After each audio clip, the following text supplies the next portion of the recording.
As humans, we crave certainty because it makes us feel secure and in control. In an age of perpetual change and a global pandemic, however, we lose that control, we lose that security, and consequently, many of us are feeling anxious, stressed, overwhelmed, and completely powerless. So how do we deal with uncertainty? My name's Paul, I'm from the Open Mind Institute, and if you give me 2 minutes, I'll answer that question. The first thing you need to do is differentiate between the things you have control over and those that you don't. For instance, you can't control the economy, you can't control a virus, and you can't control other people. But what you can control is your behavior, how you respond to situations. For example, you might want to increase your self-care regime, or you might want to do some research and apply for that new job.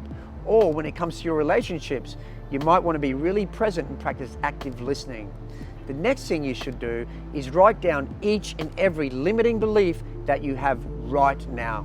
For instance, what are you telling yourself? What's the inner narrative? Are you saying, I'm not strong enough to deal with this, and believing it? You might also be telling yourself, people don't listen to me, so why should I bother speaking up?